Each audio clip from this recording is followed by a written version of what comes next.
being completely debt-free, money in the bank, money for retirement, money for your children's education, money invested, money to share freely for charitable causes, able to pay cash for a car, for a house, a vacation. Sounds like a pipe dream, right? But this can be your reality. All of these things can happen if you follow some sound financial advice from Dave Ramsey. My intent today is to introduce you to Dave Ramsey's Total Money Makeover and Financial Peace. Mr. Ramsey outlined 7 baby steps that will guide you to financial peace and freedom. My husband and I attended Mr. Ramsey's Financial Peace University several years ago, and we learned the skills and processes that we need to put into practice and practice daily to eliminate debt and start our way to financial freedom. If you are ready to be out of debt and have your money work for you instead of you working for your money, you can live like no one else so that you can live like no one else. You will have financial peace and be in control. Let's start by learning a little bit about Dave Ramsey himself. Dave Ramsey is a family man. He worked hard for his money, but he made some bad decisions and he lost his money. He had to file bankruptcy and he lost everything. But he knew there was a better way and he started over again. Today he is wealthier than he was before he lost everything, and he freely shares both his wealth and his story with everyone so that no one will have to fall into the same problems that he experienced. He shows you that you can manage your money and make it work for you. As I stated, Mr. Ramsey created the Baby Steps program to financial freedom. In these 7 steps, you learn to save money for emergencies, start paying down your debts, living on a budget, and eventually making investments so you can have financial peace. So let's begin with the first baby step. The first baby step is to set aside $1,000 for emergencies. This money has to be somewhere where you cannot get to it readily. You can't decide that an emergency is because your American Express bill's due and you need to make a payment. Or the new iPhone came out and you really need to go get the new iPhone. This money is for true emergencies when you don't have the money in your budget. Before this money is used, husband and wife sit down together and discuss the emergency and decide if it truly is an emergency. If you do use this money, the money is put back into that account as soon as possible. You have to have that $1,000 before you can move on. Step number 2 is the debt snowball. Most people, when they think about paying down their debt, think, well, I'm going to start with my biggest bill first. If I can tackle that, I can do anything. But that's like trying to eat an elephant all at once. It's an impossible task. Maybe you look at it that I have to pay the highest interest rate first because it's taking most of my money. Again, not really the most sound way to handle your finances. The way the snowball works is to make a list of all of your bills. You need to include who your payer is, the total amount due, the annual percentage rate, and your minimum payments. You put them in a list from smallest balance to largest balance. You're going to start with that smallest one first. So say that you have a bill for Dillard's, and you owe $275 to Dillard's, and your minimum monthly payment is $25. So you're going to take that minimum payment, and you're going to make that payment. In all of your other bills, you're going to continue to make that minimum payment. But say that you picked up some extra money along the way that month. So you're going to apply as much as you can to that Dillard's payment. And then you pay it off. You've taken that first bite out of your elephant. So what do we do now? We take that $25 that we were paying to Dillard's. Now we apply it to the next bill in line. So maybe we have a Macy's bill, and we owe Macy's $475. Minimum payment is $75. But now we have that $25 that we paid off to Dillard's. We apply it to the $75. Now we're making a $100 payment a month to Macy's. We pay that one off in no time. Your snowball just got bigger. Now your third bill is there, and it's your Visa bill. You owe $3,600 to the Visa company. Minimum payment is $150. But you have this extra $100 that you were paying to the other 2 companies. So now you are paying $250 a month to the Visa company. As you can see, that snowball starts to get bigger and you're not paying as much in interest because you're making a bigger payment to the Visa company every month. So now we move on to bill number 4. We've paid Visa off. We're feeling really good. Now we have that car loan that we've had for a while. Oh, $9,000 on the car. But we've paid Macy's, Dillard's, and the Visa bill off. Your monthly payment is $500, but now we have the $25, the $75, and that $150. That $250 gets put on that $500. You're paying $750 a month now for your car payment. Look how much faster you're paying off your car. So now you come up to your very last bill and you have a student loan debt. You owe student loan company $22,000. Your monthly payment is $363 a month. Before you started your snowball, that was an astronomical amount of money and you struggled every month to make that payment. But now you've paid off all of your other bills. What if all of those minimum payments now gave you $2,500 a month to pay towards your student loan? That student loan is now paid off in just under 8 months. That is the beauty of Dave Ramsey's snowball. Suddenly, that elephant has gotten a whole lot smaller. You've gone from making minimum payments and applying them to every single bill that you owe, and now you've paid off your last bill in under 8 months. The one thing you don't tackle in this is your mortgage. Mortgage is going to come a little bit later, so don't get too excited about paying off that mortgage yet. Our next step is putting aside money for your emergency funds. You have your $1,000 that's always in the bank, but you need to have 3 to 6 months set aside to pay your everyday expenses. Your insurance, your medical bills, your electricity, your gas, your water, your internet, your phone bills, all of those standing costs that you have every month. You need to make sure you have enough money in the bank so that if something happens and you don't have a paycheck coming in for 3 months, you're not going to worry because there's money in the bank.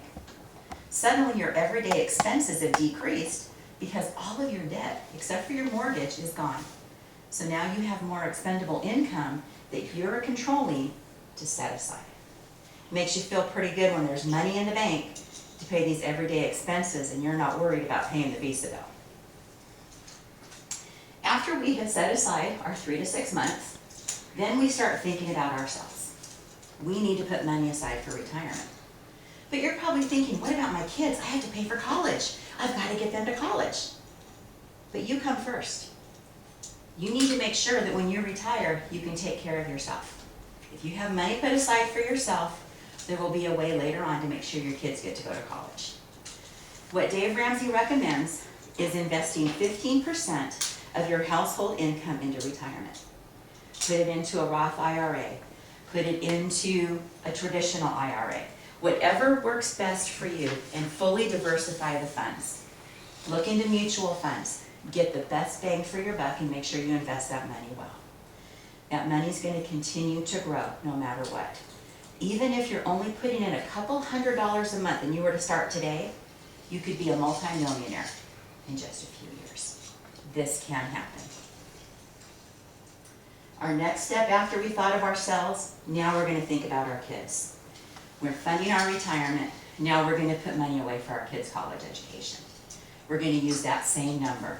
We're going to put 15% away every month for our kids' education. We can either set it into a 529 college expense account, college savings account, or we can do a Coverdell education savings account. It has to be what works best for you. Look at your income, your tax liabilities, and decide what is going to be the best option for you. Take care of yourself. Take care of your kids.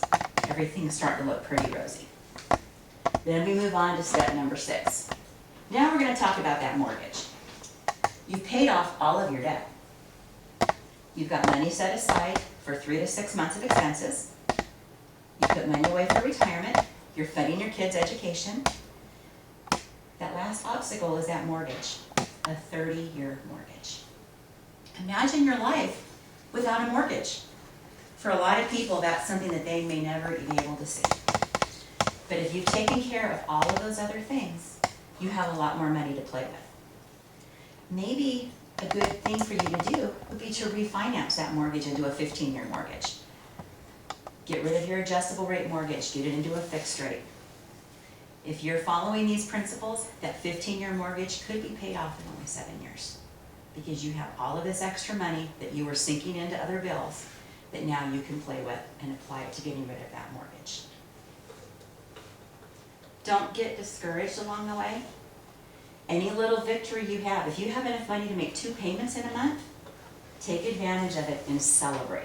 You always celebrate the victories, no matter how small they may seem. The 7th step in the baby steps is the most fun of all. You have taken care of everything. You've taken care of yourself, you've taken care of your children, you've paid everybody off. Now you get to share your wealth. Leave a legacy for your children. When you leave this world, your children aren't going to have bills to worry about that you've left behind. Leave them a legacy of your inheritance. Leave that legacy of living a financially free life.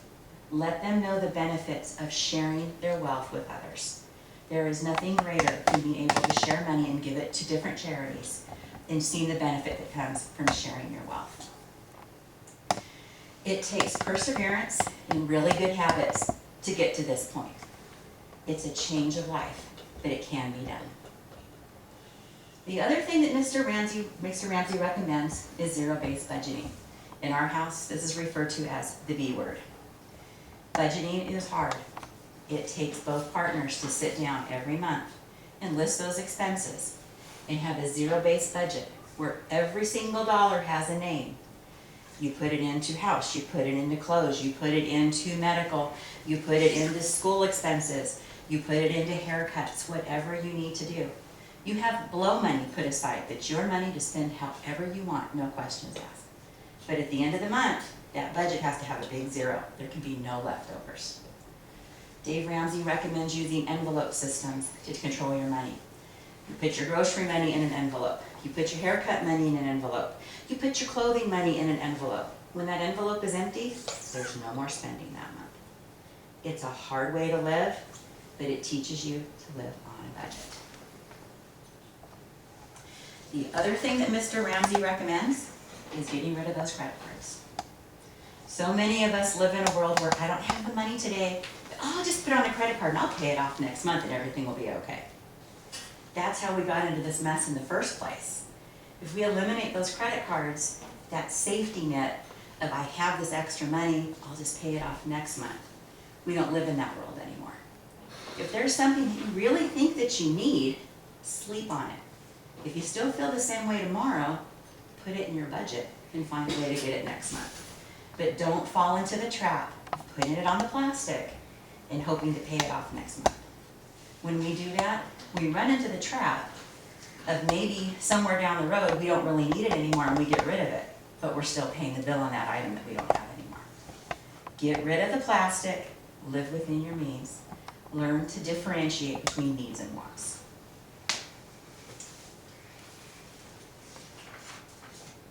So today I shared with you the 7 steps to financial peace and freedom. It's not an easy process by any means.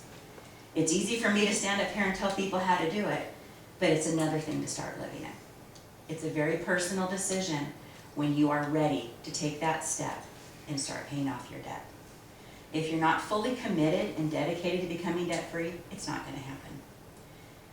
You can't go back to your old habits. You have to start a new life and not look back. So to recap, first step is put aside that $1,000. Forget that you even have it because you don't want to spend it. Start that snowball to pay off your bills and watch that momentum grow. Watch how fast those bills can be paid off. Start building that 3 to 6 months emergency fund. So if anything happens, there's money in the bank. Fully fund your retirement so that when you retire, you have money to live on. Then save for your kids' college education. They'll get to go to college and you'll be taken care of as well. Pay off your mortgage early and get rid of that 30-year debt over your head. And then give your money away and share your wealth. We've talked about living on a budget and destroying your credit cards. Not easy steps by any means, but it's crucial to finding financial peace and freedom. The baby steps work.